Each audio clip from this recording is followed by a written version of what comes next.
ఈ మధ్య అసెంబ్లీలో ఒక విషయంలో నేను మాట్లాడా. ఫోర్టిఫైడ్ రైస్ ఉంటుంది. ఫోర్టిఫైడ్ రైస్ అంటే పౌష్టికాహారాన్ని పెంచేది. చౌకతల దుకాణం ద్వారా ఇచ్చే ధాన్యంలో యొక్క పోషకాహారాలు పెంచడం కోసం fortified rice 1% fortified rice mix చేసి ఇస్తారు. అది కేంద్ర ప్రభుత్వం ఆదేశం, సబ్సిడీ కేంద్ర ప్రభుత్వం ఇస్తుంది. దానికి రాష్ట్రంలో మిల్లులు ఉన్నాయి. మనకి 14 మిల్లులు ఆ స్థాయిలో ఉన్నాయి. వాళ్ళకి ఆర్డర్ లేకుండా ఎక్కడో పంజాబ్, గుజరాత్, హర్యానా వాళ్ళకి ఇస్తా ఉన్నారు. దాని మీద నేలేశాను. దాన్ని లోకల్గా ఉన్న కొంతమంది నాయకులు వక్ర భాషని చెప్పి బుచ్చయ్య గారు ఏదో మా పార్టీని మాట్లాడారు, మా నాయకులను మాట్లాడారని తప్పుడు ప్రచారం చేశారు. దాన్ని పట్టుకుని వైఎస్ఆర్ పార్టీ వాళ్ళు తోకల్లాగా బాధ్యత కలిగిన వాళ్ళం అధికారంలో ఉన్నప్పుడు ప్రతిపక్షం లేనప్పుడు అనేక సమస్యలు ఎత్తుతాం. నీకేం సంబంధం అంటే రాష్ట్ర సమస్యల మీద స్పందిస్తాం. అనంతపూర్ కావచ్చు, ఆదిలాబాద్ కావచ్చు, చిత్తూరు కావచ్చు, ఈస్ట్ గోదావరి కానీ ప్రతి సమస్య మీద మాట్లాడతాం. దాని చేతగానే దద్దములు వక్ర భాష అని చెప్పి ఇవాళ చంద్రబాబు గారు, పవన్ కళ్యాణ్ గారు అవగాహనతో ముందుకెళ్తున్నారు. లోకేష్ గారి సారథ్యంలో ఒక అవగాహన ఉంది రాష్ట్రం మీద, రాష్ట్ర సమస్యల మీద. ఎక్కడికైనా వెళ్తే ఆ సమస్యను ఎలా పరిష్కారం చేయాలో వెలుగులోకి వస్తూ ఉన్నాయి. పవన్ కళ్యాణ్ గారు వెళ్తున్న చోట ఆయన సమస్యలు అనేక మంది వస్తాయి, ముఖ్యమంత్రి గారు దృష్టికి వస్తాయి. అవన్నీ తీసుకొని ఇద్దరు చర్చించి దాని పరిష్కార వేదికగా వెళ్తూ ఉన్నారు. ఎట్టా విడగొట్టాలి? జగన్మోహన్ రెడ్డి పాత్ర ఏంటి? డిస్ట్రక్టివ్, కన్స్ట్రక్టివ్ కాదు, డిస్ట్రక్టివ్. నిర్మాణాత్మకంగా లేదు, ప్రతిపక్ష బాధ్యత లేదు. అసెంబ్లీకి రారు, జీతాలు తీసుకుంటారు.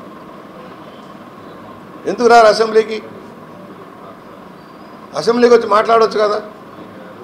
ఆ రోజున మేము మాట్లాడుతుంటే మమ్మల్ని మాట్లాడినేలా, ప్రతిపక్షంగా మేము వెలుగెత్తి చాడుతుంటే మమ్మల్ని మాట్లాడినేలా బయటకు గెంటారు. మీరు రారు, మీకు మైకులు ఇస్తాం మాట్లాడినంటే రారు. దాన్ని ఇవాళ జనసేన, తెలుగుదేశం, బీజేపీ కలిసికట్టుగా ముందుకెళ్తా ఉన్నాయి. మోడీ గారు సహకారం తీసుకుంటూ రాష్ట్రంలో ఆర్థిక ప్రగతి సాధించుకుంటూ ముందుకెళ్తున్నాం. అనేక సమస్యల పరిష్కారం దొరుకుతూ ఉంది. విశాఖ స్టీల్ని కాపాడుకోగలిగాం, రైల్వే జోన్ సాధించుకోగలిగాం, పోలవరాన్ని 27 కల్లా పూర్తి చేసే లక్ష్యంలో ముందుకు సాగుతూ ఉన్నాం. అమరావతి వేగంగా పనులు అవుతూ ఉన్నాయి. రాయలసీమ ప్రాజెక్టులన్నీ పట్టాలు ఎక్కించి ముందుకెళ్తా ఉన్నాయి. పరిశ్రమలన్నీ ఏమి చేతగాని దద్దములు రెండు పార్టీల మధ్య చిచ్చు పెట్టడం కోసం, నాయకుల మధ్య వైరు చేయడం కోసం కొంతమంది ఆవారా వాళ్ళు ఉంటారు. కొన్ని పార్టీల్లో ఉంటారు, అన్ని పార్టీల్లో ఉంటారు. ఆవారా వాళ్ళు చేతగాని దద్దములు వక్ర భాషలు చెప్పి తప్పుదారు పట్టించే వాళ్ళకి హెచ్చరిక చేస్తున్నా. మీ ఆటల పప్పులు ఉడకవు నా దగ్గర అని కూడా వాళ్ళకి హెచ్చరిక చేస్తూ ఉన్నా. అసలు ఏం ప్రొసీడింగ్ జరిగిందో చూపిస్తా. ముఖ్యమంత్రి గారు ఏం మాట్లాడారో కూడా చూపిస్తా. కొంతమంది ఆవారాలుగా అన్నాను, ఆ పార్టీలు ఈ పార్టీలు కాదు, ఆవారా వాళ్ళు కొంతమంది తయారవుతారు. కనీసం అవగాహన, ఇంగిత జ్ఞానం లేకుండా అసలు ప్రొసీడింగ్ తెలియని వాళ్ళు మాట్లాడిన తప్పుడు విధానం. దాన్ని వైఎస్ఆర్ వాళ్ళు భుజాన్ని వేసుకుంటారు. చూస్తున్నారు పచ్చి బూతులు. ఏదైనా పెడితే పోస్టింగ్ పెడితే బూతులు రోజు మేము భరిస్తూనే ఉన్నాం. ఒక విషయం గురించి మాట్లాడితే, మెడికల్ కాలేజ్ గురించి మాట్లాడితే బూతులు తిడతారు,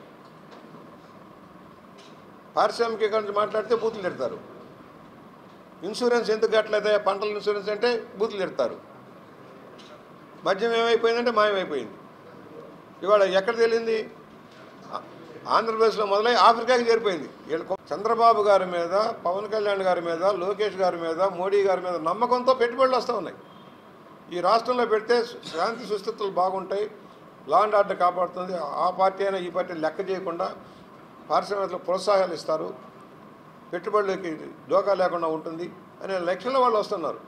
దాన్ని అడ్డుకోవడం కోసం కులాల పేరుతో, మతాల పేరుతో. ఏంటండి చిత్తూరులో ఈ పార్టీ ప్రెసిడెంట్ ఏంటి అంబేద్కర్ విగ్రహాన్ని తగలేస్తాడా? మళ్ళీ వెంటనే సాక్షిలో తెలుగుదేశంలో తగలేస్తారని హెడ్డింగ్ పెడతావా? వాడిని ఇలా అరెస్ట్ చేస్తే ఏం మాట్లాడవే?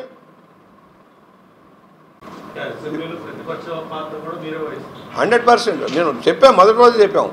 ఎప్పుడూ ఉంది నాకు, ఇవాళే కాదు. 85లో నేను ఎమ్మెల్యేగా ఉన్నప్పుడు కూడా అసెంబ్లీలో అనేక సమస్యల మీద ఎత్తేవాడిని.